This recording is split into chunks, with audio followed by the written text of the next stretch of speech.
नमस्कार, आप देख रहे हैं आज की खबर और आपके साथ मैं हूं राहुल अवस्थी। कहते हैं स्कूल शिक्षा की सीढ़ी होता है वो पड़ाव जहां पर जिंदगी की मिट्टी आकार लेना शुरू करती है। तय होता है कि आगे जाकर वो क्या बनने वाला है। सीखना सिखाना ही वो बात है जो इंसान को जानवरों से अलग करती है।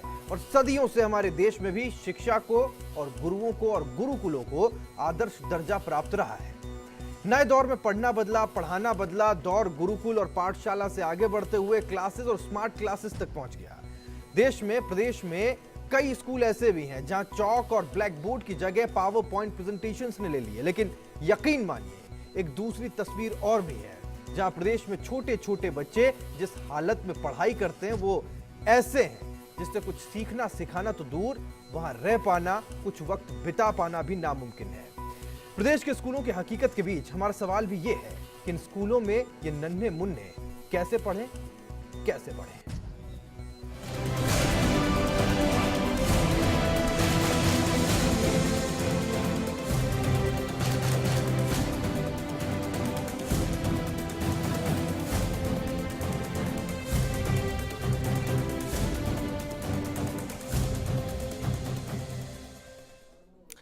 पहले हम एक स्थिति दिखाएंगे, एक तस्वीर आपके सामने रखेंगे और उसके बाद कोशिशों का अंजाम भी आपको बताएंगे। प्रदेश भर में 1 जुलाई से तमाम सरकारी स्कूलों में एडमिशन के नाम पर बच्चों को शिक्षा की बुनियाद से जोड़ने का काम शिक्षा विभाग ने जोर शोर से किया। लेकिन विभाग के स्कूलों की माली हालत इतनी ज्यादा खराब है कि शायद कोई भी अभिभावक इन सरकारी स्कूलों में अपने बच्चों को पढ़ाने की नहीं सोचे।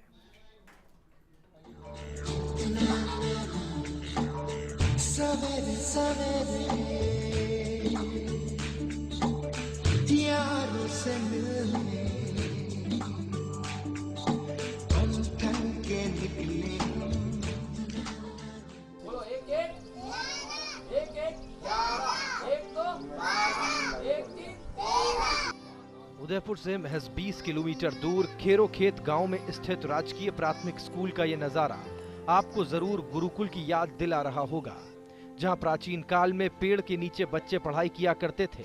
लेकिन हवाई दावे करने वाला शिक्षा विभाग शायद इस विद्यालय की गंभीर समस्याओं से पूरी तरह से अनजान है। इसे शिक्षा विभाग की लापरवाही करे या स्थानीय जनप्रतिनिधियों की तानाशाही, उदयपुर ग्रामीण के तत्कालीन विधायक सज्जन कटारा ने चुनाव आचार संहिता लागू होने से महज 3-4 दिन पहले ही भवन का शिलान्यास किया था। हमको यहाँ पे वर्षा में बहुत बारिश आती है, हम नाले में पानी आता है, हम किताबें कॉपी भी गीली हो जाती है और हम यहाँ मंदिर के चबूतरे पर बैठते हैं तो बारिश आ जाती है और जल्दी छुट्टी करनी पड़ती है। मैं स्कूल में बरसात में नाले आता है, बरसात में कॉपी और ठेले किताबें गीली हो जाती है, गर्मी में खूब गर्मी लगती है, सर्दी में खूब सर्दी लगती है। विद्यालय के नाम पर अभी को तो कुछ हमको कोई सुविधा नहीं मिली है। बच्चे अभी भी माता जी के चबूतरे पर बैठते हैं, सर्दी गर्मी और वर्षा में ऊपर आकाश और नीचे धरती है।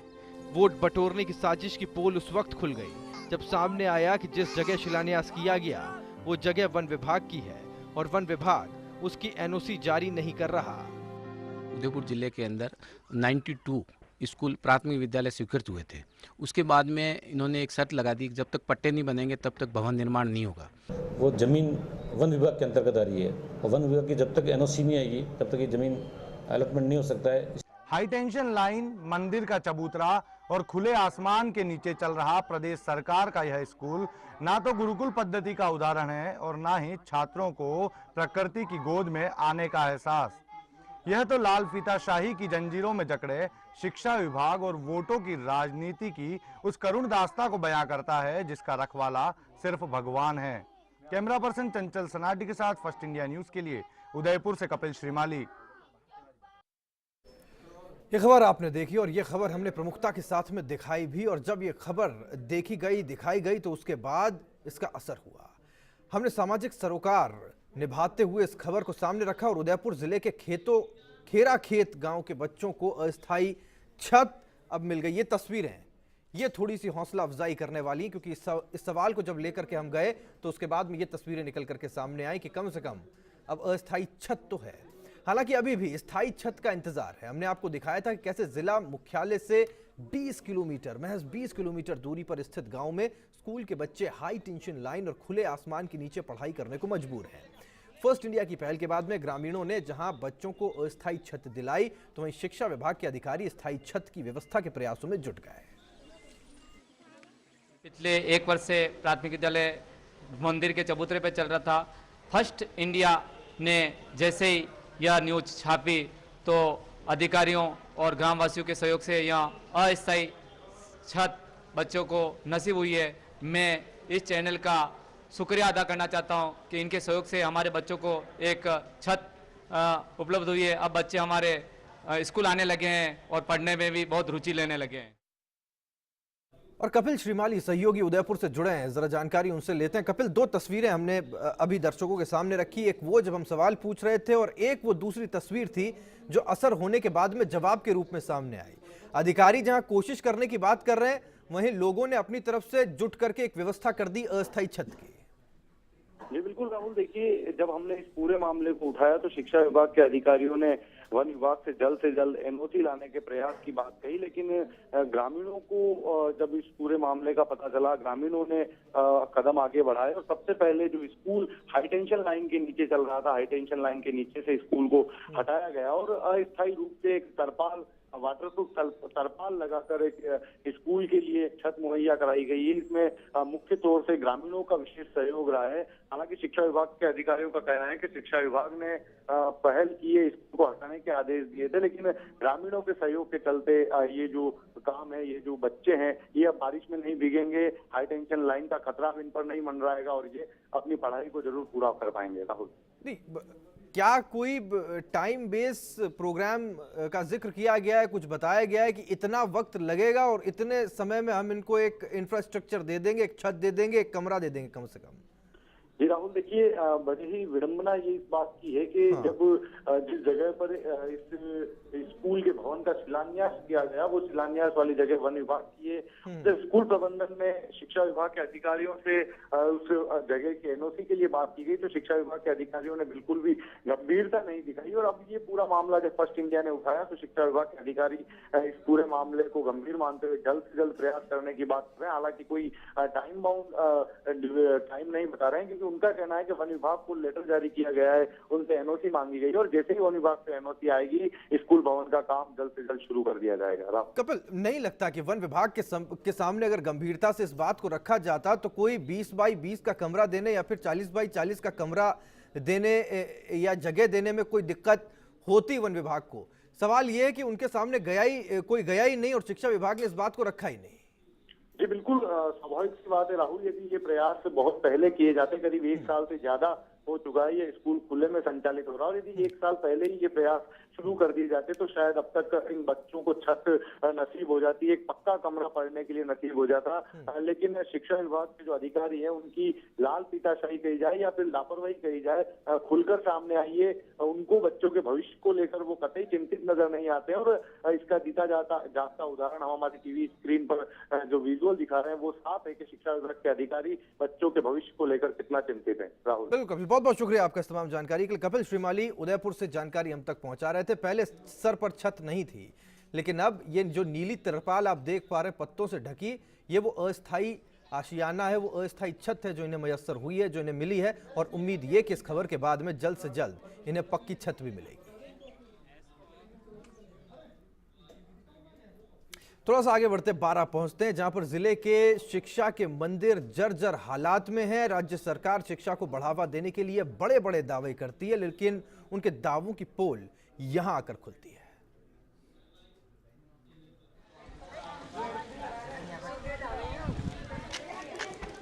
आपकी टीवी स्क्रीन पर दिखने वाला ये जो भवन है वो कोई खंडर नहीं बल्कि 12 मंजिला मुख्यालय से सटे फूसरा गांव का स्कूल है। बरसात के दिनों में इस बिल्डिंग के कमरे फव्वारों का काम करते हैं क्योंकि कमरों की छतों से पानी टपकता है। और तो और स्कूल बिल्डिंग की हालत इतनी खराब है कि यहाँ कभी भी बड़ा हादसा हो सकता है। इस बारिश की वजह से हर वर्ष यहाँ पर ये पानी चौथा है और हमको बाहर बैठ के पढ़ना पड़ता है और इसी कारण से हम खड़े खड़े पढ़ाई करते हैं। हर वर्ष ये पानी गिरता है इस पर, और इसकी कोई यहाँ पर 2-3 बार चेक करने भी आगे हमने बोल भी दिया उनसे, फिर भी उन्होंने यहाँ पर कुछ ऐसा ही माहौल है। इस गांव में 2 स्कूल हैं, एक प्राथमिक और दूसरा माध्यमिक, लेकिन दोनों की हालत बदहाल है। शिक्षकों की माने तो जब से ये बिल्डिंग बनी है तभी से छत टपक रही है। पिछले 5 सालों से कई बार शिक्षा विभाग के अधिकारियों को लिखित में शिकायत भी की गई, लेकिन अधिकारी आंख और कान दोनों ही बंद किए बैठे हैं। ये तो 2-3 साल से ये बनी है ना, जब से पानी टपकता है इसमें। तो आपने कभी ऊपर शिकायत की इसकी? हाँ, लिख के दिया है, अधिकारियों को दिया है, लेकिन इसका कोई सोल्यूशन नहीं दिखता है अभी तक। बारिश में स्कूल की मरम्मत है, लेकिन 1-2 कमरे बन जाए, बच्चों की बैठने की व्यवस्था हो जाए बढ़िया। जब इस पूरे मामले को लेकर हमने जिला शिक्षा अधिकारी से बात की तो उन्होंने रटा रटाया जवाब देकर मामले में इतिश्री कर ली। दोनों विद्यालयों की भवन की जो स्थिति है उसको अभी दिखवा लेते हैं और संबंधित प्रधानाध्यापक को निर्देश देते हैं कि भाई कोई अगर जीर्ण शीर्ण की अवस्था है तो वहाँ नहीं बिठावे, और यदि उसे आवश्यकता है तो अन्य जो रिसोर्सेज हैं हमारे राज्य सरकार के हैं, कलेक्टर साहब के पास है, रमसा से है, उनसे संसाधन मुहैया कराने का प्रयास करेंगे और जल्दी ही उसकी व्यवस्था कर दी। सरकार सरकारी स्कूलों में शिक्षा में सुधार के लिए योजनाएं शुरू करने की बात कहती है, लेकिन प्रदेश के कई स्कूल भवन जर्जर हालत में हैं। ऐसे में अभिभावक अपने बच्चों को यहां पढ़ने क्यों भेजेंगे? ऐसे में सरकार और शिक्षा विभाग को चाहिए कि वो शिक्षा के साथ साथ स्कूल की बिल्डिंग पर भी ध्यान दें। 12 से फर्स्ट इंडिया के लिए हंसपाल यादव की रिपोर्ट। चलिए एक छोटे से ब्रेक के लिए रुक रहे हैं, फौरन लौटते हैं।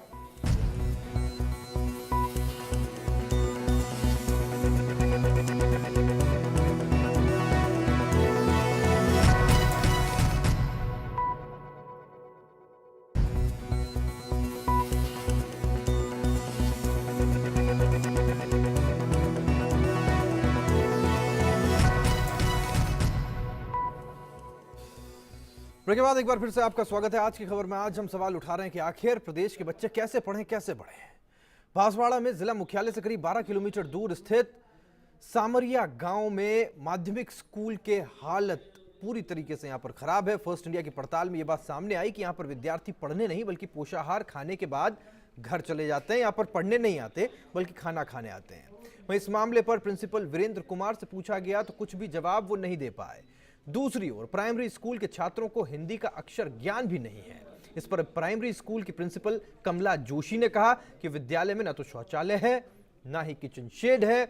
उधर पोषाहार शिक्षक सुखलाल का कहना है कि दोनों स्कूलों में अव्यवस्थाओं का आलम है, जिसके चलते जाहिर सी बात है शिक्षा प्रभावित हो रही है।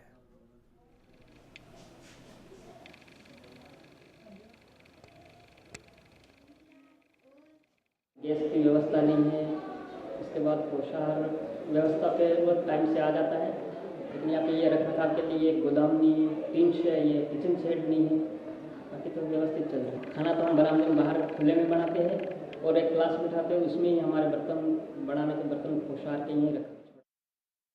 हमारे यहाँ पे बच्चे बहुत हैं, 175 बच्चे हैं और हमारे यहाँ पे टीन सेट भी नहीं है, टीन का रूम दिए हैं, बच्चों को बिठाने की भी व्यवस्था नहीं है, बच्चे रेगुलर है, लेट बात की भी व्यवस्था नहीं है और हम बहुत परेशान हैं और 1-2 अध्यापक की भी कमी है। जो 6 से 8 से खाना खाने वाले बच्चे हैं, इनके साथ में 9वीं 10वीं के छात्र भी खाना खाने के लिए बैठ जाते हैं। कारण क्या है कि विड़ियापाड़ा एक ऐसा है जहाँ तो ना तो पर्याप्त मात्रा में भरपेट के लिए लोगों के पास में अनाज है, ना पानी की सुविधा है और ना ही उनका इतना डेवलपमेंट है। वहीं प्रतापगढ़ में जनजातीय विकास विभाग द्वारा संचालित आवासीय छात्रावास में अव्यवस्थाओं का अंबार लगा हुआ है। यहां स्थिति बड़ी दयनीय है, लेकिन प्रशासन कोई ध्यान नहीं दे रहा। प्रतापगढ़ जिले के गरीब आदिवासी छात्रों का जीवन स्तर सुधरे और उनको शिक्षित किया जाए, इसके लिए सरकार जनजाति विकास विभाग की ओर से संचालित छात्रावास में इन छात्रों को निःशुल्क प्रवेश देती है। यहाँ पढ़ने वाले छात्रों को अध्ययन और खान पान के साथ सभी तरह की सुविधाएं मुहैया कराने का प्रावधान भी है। यहाँ पर छात्रों की स्थिति बड़ी दयनीय है। कमरों में रोशनी की पर्याप्त व्यवस्था नहीं है। नहाने और शौच के लिए खुले में जाना पड़ता है। छात्रावास में विद्युत वायर खुले पड़े हैं। ऐसे में कभी भी हादसा हो सकता है। अव्यवस्थाओं की ये फहरिस्त बहुत ही लंबी है। बाथरूम की व्यवस्था नहीं है, बाथरूम खुले में जाना पड़ता है, और नहाने की व्यवस्था नहीं है, बाहर जाना पड़ता है टैंक पर, और पंखे भी दो ही है एक कमरे में, और हम 12-12 जने हैं एक कमरे में। निर्मल भारत योजना के नाम पर सरकार करोड़ों रुपए खर्च कर रही है, लेकिन सरकारी नुमाइंदे ही इस योजना पर ग्रहण लगा रहे हैं। अधिकारी और सरकारी कारिंदे इन समस्याओं पर बहाने बनाकर अपना पल्ला झाड़ देते हैं। पानी की बहुत सक्सेस नहीं हो पा रहे हैं। कुछ बिल्डिंग्स उसमें पुरानी है जिनमें टॉयलेट्स वगैरह चौक हो चुके हैं, जिनको अभी भी प्रतिभावान जो हमारे छात्रावास है उसमें स्वच्छ संस्था के द्वारा वापस रिनोवेट करके उनको चालू कर दिए गए हैं। प्रदेश के जनजाति विकास मंत्री इसी क्षेत्र से ताल्लुक रखते हैं। मंत्री जी इलाके में आते हैं और अधिकारियों को निर्देश देते हैं कि अगले महीने सरकार उदयपुर संभाग के दौरे पर आए। उससे पहले ही लोगों की समस्याओं का समाधान हो जाना चाहिए, लेकिन लगता है अधिकारियों पर इन बातों का कोई असर नहीं हो रहा। जनजाति आश्रम आवासीय छात्रावास का यह है एक कक्ष। यहाँ पर एक कमरे में 1 दर्जन से ज्यादा छात्र रह रहे हैं। इन सुविधाओं का यहाँ छात्रों को कोई फायदा नहीं मिल रहा है। जनजाति मंत्री नंदलाल मीणा का यह गृह विधानसभा क्षेत्र है, उसमें ये स्थिति है तो प्रदेश के अन्य इलाकों के आश्रम छात्रावासों की स्थिति समझी जा सकती है। कैमरामैन तेज करण राठौड़ के साथ फर्स्ट इंडिया के लिए प्रतापगढ़ से संजय जैन। चलिए, एक कमरा और उसके अंदर 12 बच्चे 13 बच्चे एक साथ रह रहे हैं। ये फिर भी अगली जो खबर आप देखेंगे तो आपको लगेगा कि बेहतर स्थिति, क्योंकि जुलाई का महीना मतलब स्कूलों का नया सत्र आरंभ। ऐसे में अच्छी तालीम के लिए शिक्षा के मंदिर में बच्चों का दौड़ धूप करना शुरू हो जाता है। धौलपुर में एक ऐसा स्कूल भी है जहां बच्चे जीवन के सत्य के साथ शिक्षा की शुरुआत करते हैं। बताना जरूरी है कि यहाँ जिंदा मुर्दा सब एक साथ है।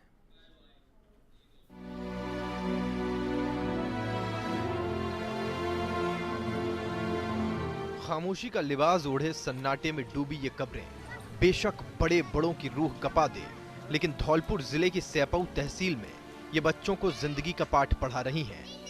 दादी नानी की कहानियों में मुर्दों, भूत और आत्माओं की कहानियों से डरने वाले बच्चों पर इसका क्या प्रभाव होगा ये कहना तो थोड़ा मुश्किल है, लेकिन कब्रों के बीच जिंदगी की शिक्षा का पहला पाठ पढ़ते बच्चे अपने आप में सरकार के सामने बड़ा सवाल है, जिसका जवाब चिराग लेकर खोजने पर भी किसी किताब में नहीं मिलेगा।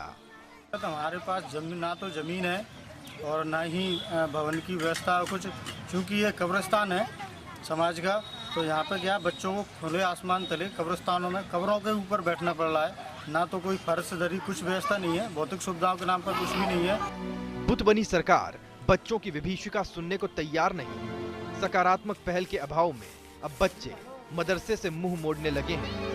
मदरसा कब्रिस्तान में चलता है, यहाँ पे बच्चे बह के उसमें पढ़ते हैं और यहाँ सांप बिच्छू भी निकलते हैं, और जब बरसात होती है तो इनकी छुट्टी करनी पड़ती है, मदरसा बंद करना पड़ता है। यहाँ पे कोई व्यवस्था सरकार की तरफ से नहीं है, बस ये टीचर लगा रखे हैं, कमेटी ये देख रही है, न तो कोई बिल्डिंग है न कोई सुविधाएं नहीं है, बिल्कुल कोई भी सुविधा नहीं है।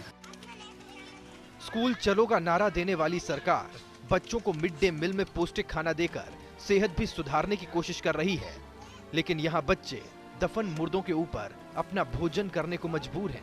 पूरा नजारा देखने के बाद सवाल ये उठता है कि आखिर मुर्दा कौन है, वो जो मरने के बाद भी शिक्षा की ज्योति जलाने के लिए बच्चों को पनाह दे रहा है, या फिर ये सरकार जो जिंदा होने के बावजूद बच्चों की सुध लेने को तैयार नहीं। पोस्ट इंडिया के लिए धौलपुर से विनोद तिवारी की रिपोर्ट।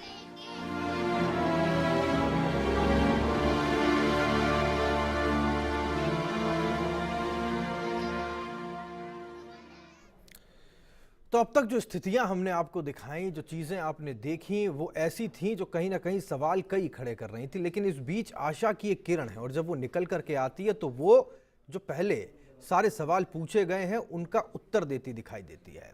शिक्षा नगरी कोटा में बदले बदले स्कूल इन दिनों चर्चा में है और ये स्कूल न किसी गांव में है न किसी शहर में है, बल्कि ये स्कूल आजकल जंगल के बीचों बीच चल रहे हैं और इस खबर से पूरे प्रदेश को सीख लेनी चाहिए। जंगल के उबड़ खाबड़ रास्तों से गुजरकर अब हम आ गए हैं इस स्कूल में जो जंगल में चल रहा है। रहबारियों के लिए कोटा के कलेक्टर द्वारा एक विशेष तरह के स्कूल चलाए जा रहे हैं जो 3 महीने तक जंगल में चलाए जाएंगे और उन बच्चों को तालीम दी जाएगी जो जंगल में अपने माता पिता के साथ 3 महीने गुजारेंगे। कैसा है ये स्कूल और क्या व्यवस्था यहाँ पर की गई है, किस तरह के प्राकृतिक माहौल में ये स्कूल बस रहा है और कैसे बच्चे शिक्षा ग्रहण कर रहे हैं, आइए आपको दिखाते हैं इस रिपोर्ट में।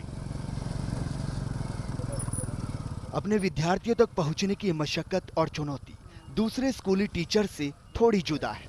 सुनसान जंगल में सजा क्लासरूम और क्लासरूम में टीचर्स का इंतजार करते विद्यार्थी। इंतजार खत्म हुआ और रोज की तरह आज फिर अध्यापक अपने जंगल के स्कूल में पहुंच गए। अगले 3 महीने तक यही सिलसिला जारी रहेगा। कलेक्टर के निर्देश पर अब जंगल की पाठशाला शुरू की गई ताकि हर बच्चे को शिक्षा का अधिकार मिल सके। ये हमारे लिए चुनौती भरा है, लेकिन जिला कलेक्टर साहब के निर्देश और राज्य सरकार के आदेश और उसके साथ ही मतलब ये हर वर्ष आरटी के नियमानुसार प्रत्येक बच्चे को 6 से 14 वर्ष का बालक है उसको निःशुल्क अनिवार्य शिक्षा मिले, उसी क्रम में हमारे लिए चुनौती। जंगल में तमाम परेशानियों से 2-4 होने वाले पशुपालकों के लिए ये स्कूल किसी सौगात से कम नहीं। अपने बच्चों के लिए जिला प्रशासन की इस पहल से पशुपालक भी खासे खुश हैं।